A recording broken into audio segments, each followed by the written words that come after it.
Ça y est, l'actu de l'OL et le mercato lyonnais est enfin lancé. Après un Final 8 un peu long où on est allé jusqu'en demi-finale et une reprise de la Ligue 1 en douceur, l'actualité lyonnaise et certains départs ont déjà été actés. On va se pencher aujourd'hui sur le mercato puisque grâce à l'interview de Juninho, on en sait un peu plus. Salut à tous, c'est Hugo. Aujourd'hui, une nouvelle vidéo. Je m'excuse pour l'absence de vidéo durant ces 15 jours. J'attendais vraiment qu'il y ait un peu plus d'actualité, un peu plus d'infos. Je voulais pas tourner une vidéo pour tourner une vidéo. J'avais aussi un peu la flemme, je vous mens pas. Mais aujourd'hui, on a assez d'éléments et on va faire un point sur l'actualité lyonnaise, sur les mercatos, sur les pistes, sur les probables départs et les potentielles arrivées.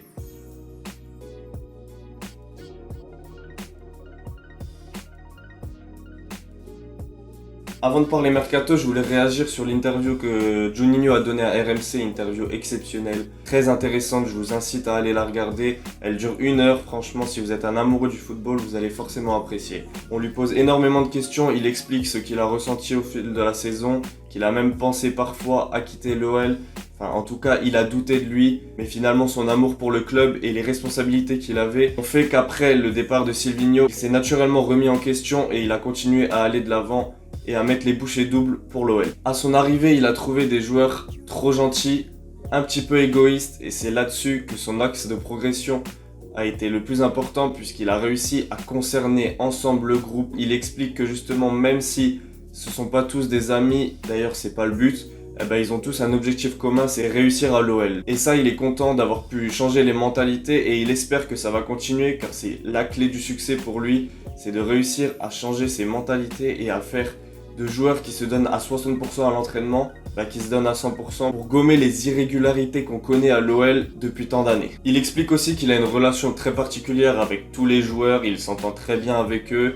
Pareil avec Rudy Garcia. Juninho, on le sait, il est adoré par tous les supporters. Forcément, il aura à cœur de faire du bon boulot et de réussir en tant que directeur sportif à l'OL après avoir excellé en tant que joueur. On lui a aussi posé la question sur son style de jeu. Si le 3-5-2 de Rudy Garcia le satisfaisait, il a expliqué qu'il fallait savoir s'adapter aux équipes et c'est normal. Après, peut-être qu'on va continuer en 3-5-2 cette année. Ça, c'est à Rudy Garcia de décider puisque c'est lui au final qui met les 11 joueurs et qui choisit le dispositif. Juni veut aussi replacer l'OL là où il se trouve, c'est-à-dire dans les sommets de la Ligue 1. Je trouve qu'il y avait un manque d'ambition, que n'importe quelle équipe pouvait marquer à l'OL. On perdait beaucoup trop de points à domicile. D'ailleurs, à son arrivée, il avait insisté là-dessus. Il fallait que l'OL fasse du Groupama Stadium une forteresse. Voilà, je vous ai résumé les points les plus importants. Il dit aussi qu'il se sent très bien à Lyon, il adore y vivre, ainsi que sa famille. Il a donc des conditions optimales pour réussir à l'OL.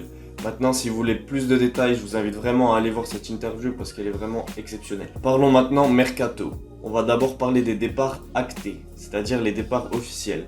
Marsal rejoint Wolverhampton pour 2 millions, tandis que Raphaël, lui, a été libéré de son contrat et rejoint les Turcs de Başakşehir pour poursuivre son aventure en Super League. Maintenant, au niveau des départs les plus probables, on parle de Kenny Tété à Fulham, ça devrait être qu'une question de jours, voire d'heures, ainsi que Marcelo qui lui aussi devrait être en instance de départ. Les échos font surface comme quoi Juninho aurait appelé le célèbre agent Pini Zahavi pour se débarrasser des indésirables de l'OL et faire un grand ménage, puisqu'il explique lui-même qu'avec 28 joueurs, quand on joue que le championnat et la Coupe de France, c'est pas bon et il faut dégraisser l'effectif. C'est ce qui est en train de se passer à l'OL et il était temps. Au niveau des départs probables maintenant, je vais juste parler de Jeff Renadari 2 petites minutes après sa déclaration un petit peu hasardeuse qu'il a fait.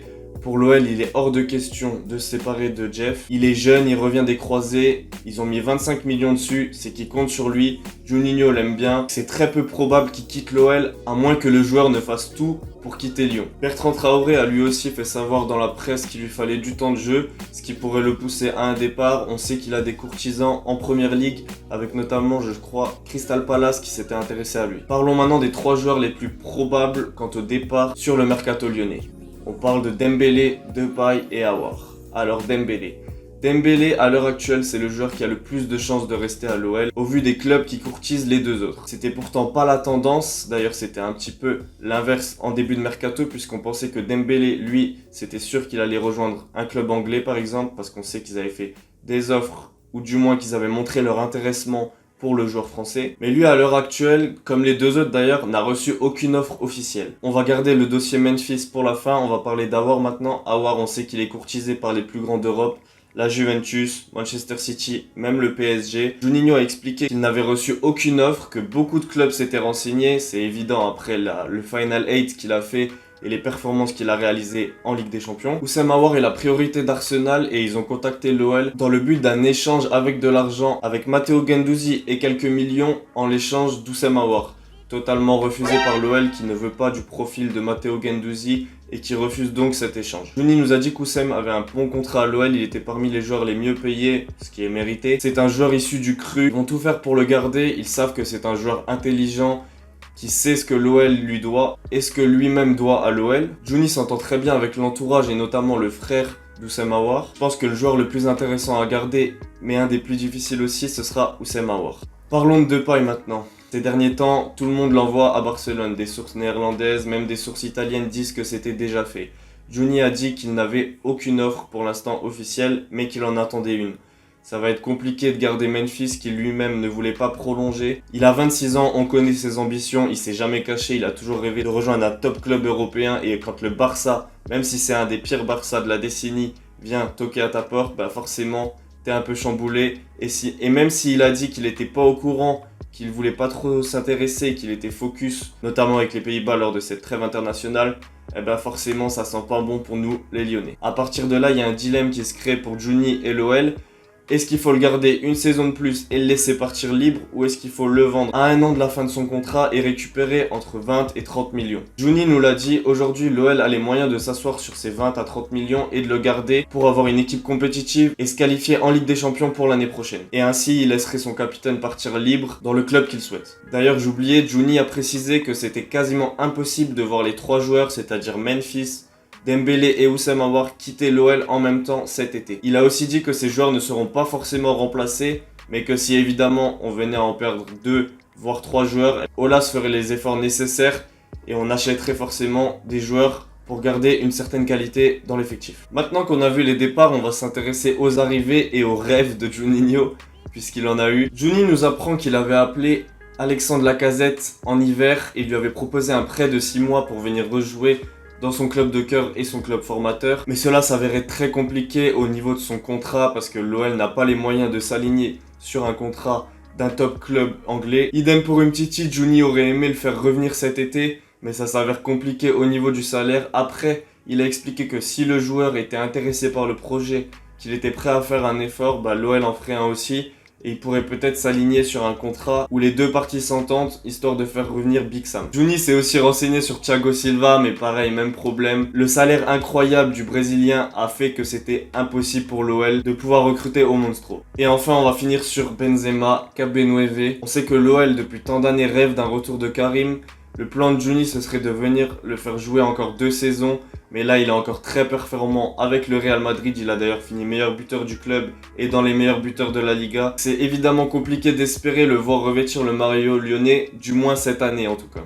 Il nous a dit qu'il y avait plusieurs dossiers en sous-marin où il ne souhaitait pas filtrer les noms pour pas faire monter les enchères et monter le prix du joueur. Plusieurs sources italiennes nous disent que l'OL s'est renseigné sur Paqueta, le milieu de terrain de l'AC Milan.